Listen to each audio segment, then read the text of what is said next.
I am late to this video and just everything in general, so I do apologize for this, but honestly, I have to make a video regarding the upcoming content for Monster Hunter Wilds and the collaboration with Final Fantasy XIV, because Capcom, you have done an amazing job with this collaboration. You have done both the Monster Hunter community and Final Fantasy community justice with this collaboration. This is truly amazing. Not only do we get Omega Planetes in Wilds, as well as Dark Knight equipment, which is the Bale armor set and the Shadowbringer Greatsword, we also get abilities from 14 incorporated into Wilds in the best way they could. So honestly, this just has a lot to it. When Monday comes, I'm hoping that I can get the day off on Monday just so I can go ahead and cover every bit of segment regarding this collaboration. It is jam-packed. It is beautifully done. And not only that, the free title update coming up in December, they've already announced the monster coming to it. And that thing has returned in glorious new graphics. It's beautiful. Honestly, every part of this trailer is just hype, hype, hype. So, with that being said, we're gonna take a look at the trailer, and I'm gonna pause on certain areas just to comment on them. And of course, if I need to switch to the Tokyo Game Show live stream, I will do that as well. So that right there is just an amazing cutscene for Omega.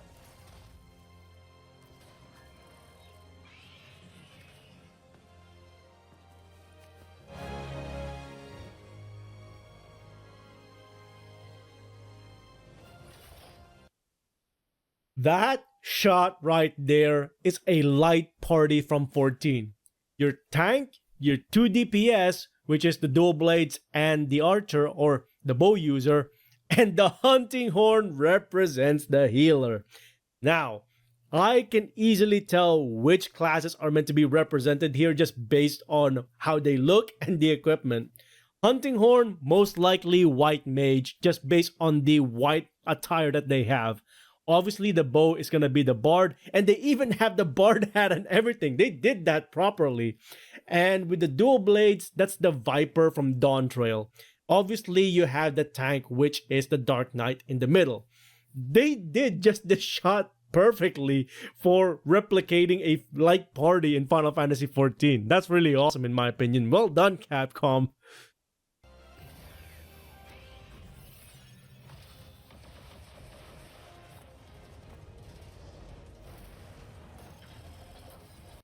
Okay, so in that segment right there, with the markings on the floor, that's basically an indicator of where things are gonna happen in terms of attack patterns. Just because in Final Fantasy XIV, you do have attack indicators to let you know to avoid those areas basically. And another thing that they have in 14, because it's a point and click game, it's an older MMO, is that they do have cast times that can be shown on top of the health bar of the enemy. Now, because of the fact that Monster Hunter doesn't have that, these are the next best indicators that we have in the game when fighting Omega Planetes. So overall, they're replicating a lot of the core elements of the MMO, but without having to put anything extra like cast times or anything like that. So it's still a monster hunt, just with some added extra to make it a little bit easier because you're translating an MMO game into a real-time action game.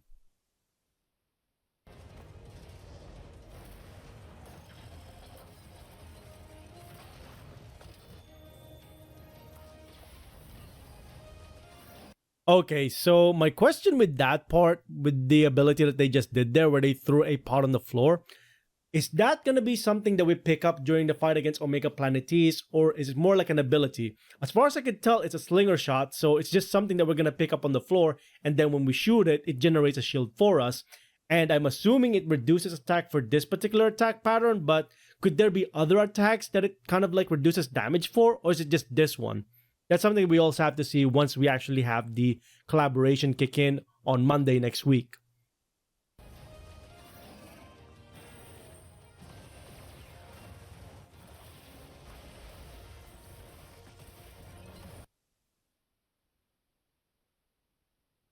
I am just gonna go back. So, Final Fantasy 14 players know exactly what this laser attack is. Oh my goodness. It actually does have it. If you get shouted at by someone who used to play Final Fantasy 14 and they say either larboard or starboard, this is the laser attack that they're referring to. Essentially, you have to go the opposite direction of where Omega is going to hit that laser.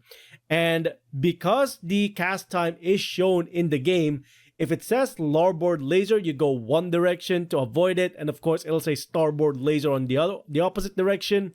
But the fact that we don't have cast times in Wilds makes me question, how do we know which one's larboard or starboard at this point?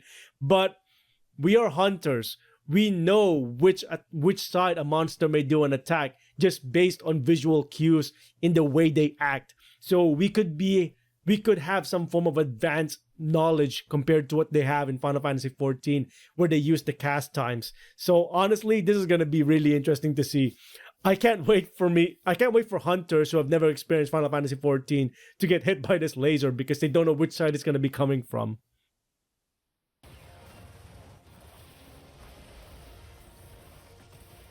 Okay, so just going back quite a bit. So this part right here, and there's a previous segment as well where they showed an attack. So after they do this, so that right there, Edge of Shadow, is an MP ability of the Dark Knight back in 14. So it consumes MP. And there's another one that does exactly the same, but as a ranged attack, which is the Flood of Shadow right there. So they do have Edge of Shadow and Flood of Shadow for the Dark Knight in this game based on certain attacks. So after you do a true charge slash for this one, for example, you will do Flood of Shadow afterwards.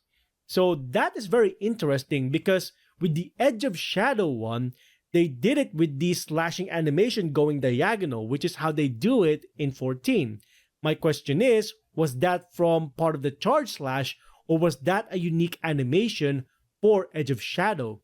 So we're gonna have to wait and see how that one works out. I'll take care of it.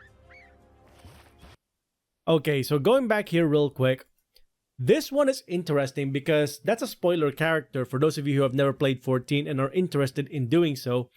Basically, that's a character that appears further down the storyline of Omega. And the reason I say it's a bit spoiler is because this character does not appear like naturally. There's a reason why they appear. I'm not gonna say anything more than that, so you'll have to play Final Fantasy 14 or maybe go through the storyline on YouTube or something if you're interested to see how this Chocobo came up. And my main question is, with the Chocobo itself as well as Mini Omega being in the world of Monster Hunter, does this mean that there's a possibility that this could be an actual canon collaboration? If so, that would make the Monster Hunter World collaboration possibly canon as well. And the reason I'm asking this question is because there is a part of the storyline with Omega and this Chocobo on it where it actually kind of makes sense how they arrived in the world of Monster Hunter. So yeah, I'm hoping we get more information on that, because if the information in Wilds acts as sort of a sequel to what happens in Final Fantasy XIV, then it is possible that this collaboration is actually canon to not just Monster Hunter Wilds, but Final Fantasy XIV as well.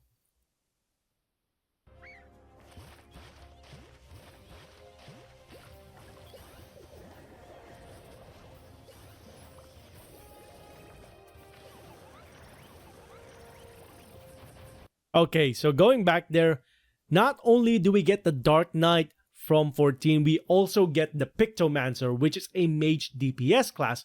And what's really interesting here is that it's not just an animation or an emote or anything like that. It's actually dealing damage to the enemies, and proper damage too. So right here, yeah, that's what I would expect from destroying trash mobs. That's the amount of damage. But the main part is Omega. I mean, just take a look at how much damage Omega takes from this laser beam. 889 damage. That is Great Sword True Charge levels of damage. So my question for the Pictomancer is, How does it work in terms of damage amplification? Is it something similar to Akuma in that if we have certain equipment, that's when we amplify damage? Or is it more along the lines of it doesn't really matter what equipment we get, as long as we amplify our damage output, it would reflect on the abilities of the Pictomancer as well? So that's another part that I'm actually questioning here, because we don't actually get a lot more information regarding the Pictomancer, not even in the live stream.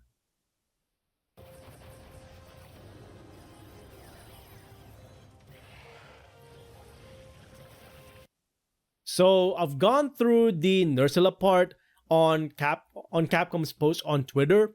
As far as I can tell, only the Nursilla appears, but what I'm really hoping here is that it's not just gonna be the Nursilla that they introduce as a holographic enemy that we fight. Maybe other monsters may appear as well in order to make the hunt a little bit more interesting, make it more unpredictable in that there could be a Nursilla, there could be a Yian Kutku, there could be something else entirely different. That would be awesome in my opinion, but for now, as far as I can tell, only the Nursilla will appear.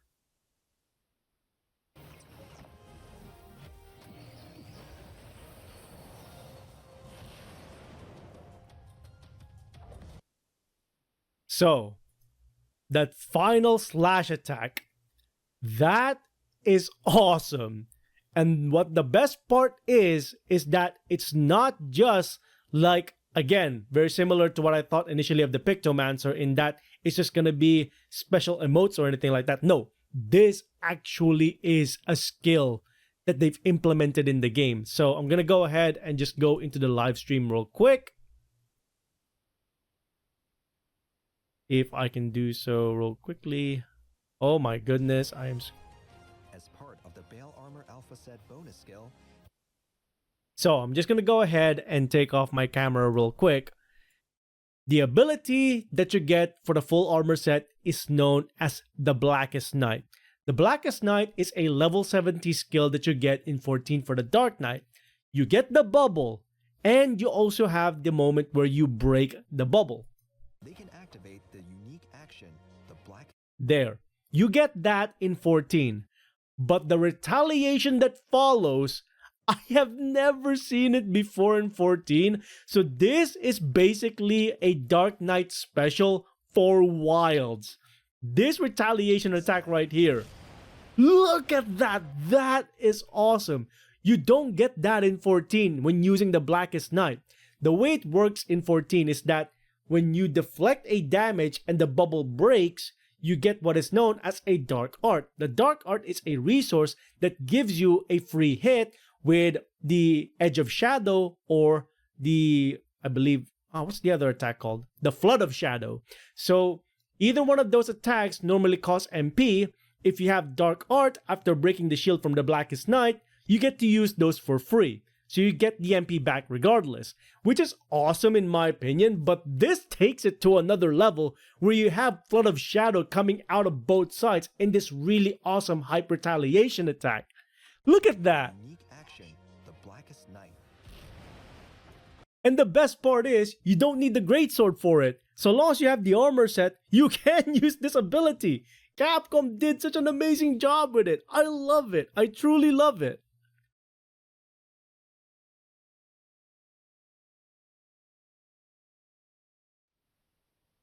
This, okay, sorry, I was sorting out my camera.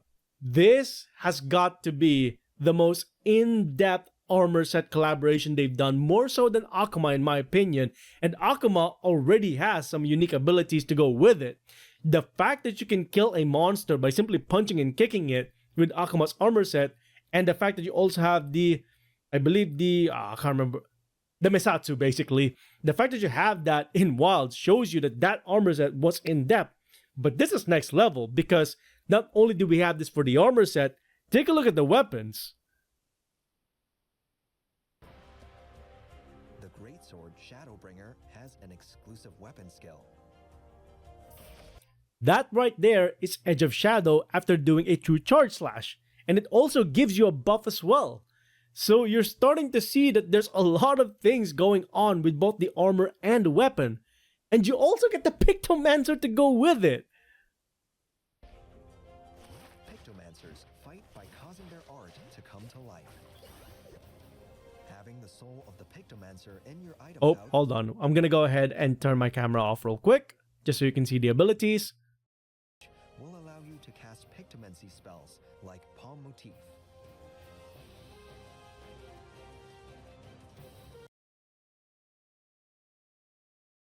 Okay, and we're back up again.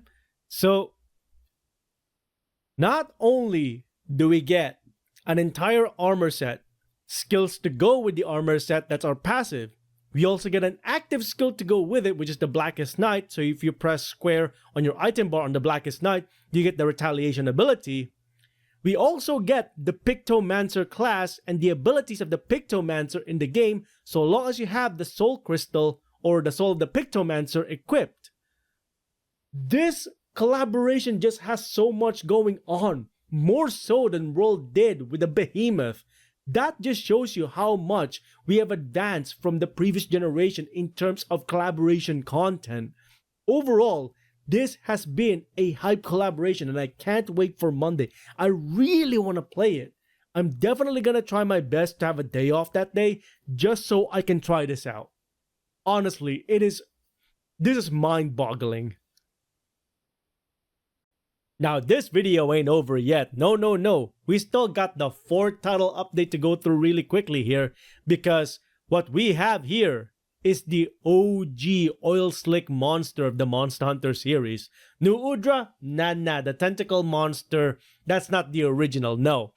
For those of you who have never played anything before Monster Hunter World, this is the original oil monster introduced in the series, and you get to experience it for the very first time in Monster Hunter Wilds in December when they released the 4th title update.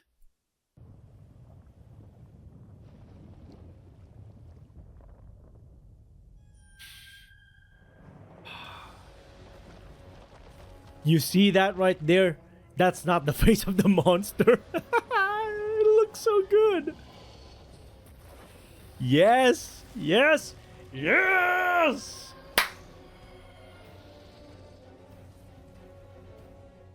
That's right, Gogmazios is coming back on December. Gogmazios is the original oil monster of the series, not New Udra. New Udra, that just came out recently. It's not even an Elder Dragon. Yeah, sure, it's an Apex. It can turn Arch-Tempered, but it ain't no Elder Dragon. The very first Elder Dragon we experience in the Forbidden Lands, that's not a construct, is the Gogmazios.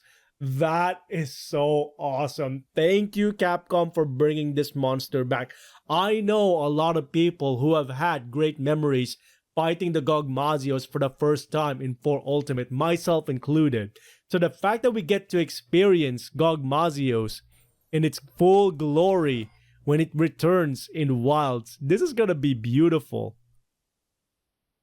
Ah, come on, let me go to the face of it. So, this is an iconic part of the Gogmazios in that the glow on its neck looks like a frowning face, and that's kind of something that they've continued with the Gaismagorm as well, in that around the neck of the monster, it looks like it has a face as well. That was inspired by this creature. Gogmazios was the original face neck monster.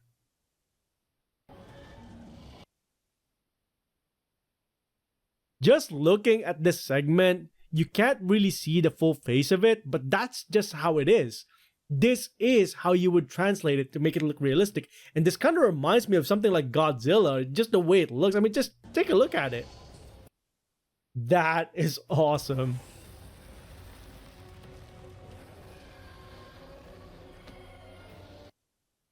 I cannot wait for the 4th title update. Can December come sooner? Alongside the 3rd title update, just so we get to experience Gogmazios as soon as possible. I can't wait to see if there's going to be another monster introduced alongside Gogmazios, very similar to what they did with the Lagiacrus, where they surprised us with Steve as well, Seregios.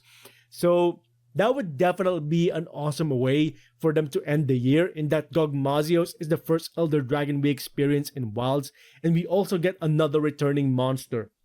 Now, if Gogmazios is the first Elder Dragon in Wilds, can we at least have one monster that's from Frontier, very similar to how they did back in Sunbreak with the Espinas?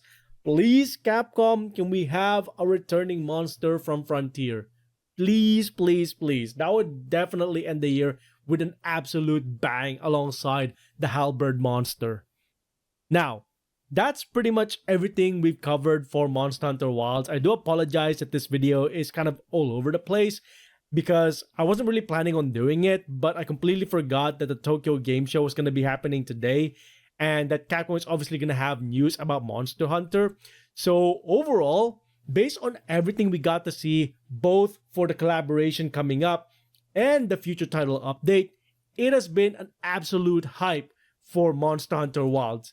I can't wait to return, and I can't wait to try and basically get a day off on Monday just so I can play Monster Hunter Wilds and fight Omega Planetes and get the Dark Knight equipment and the Pictomancer Soul Crystal. Overall, it is going to be an exciting time for Monster Hunter Wilds once again. And with all of that being said, what do you think about the upcoming collaboration for Monster Hunter Wilds and Final Fantasy XIV, as well as the 4th title update? Do let us know in the comments below your thoughts and opinions regarding all of the content we're going to be getting for Monster Hunter Wilds. And as always, if you enjoyed these videos, please consider hitting the like on the video itself, leaving a comment down below once again, and subscribing to the channel so you can go ahead and catch up on any other content that I might be doing in future. Until then, I hope you enjoyed this video. Thanks ever so much for watching, and I'll see you next time. Onward and upward.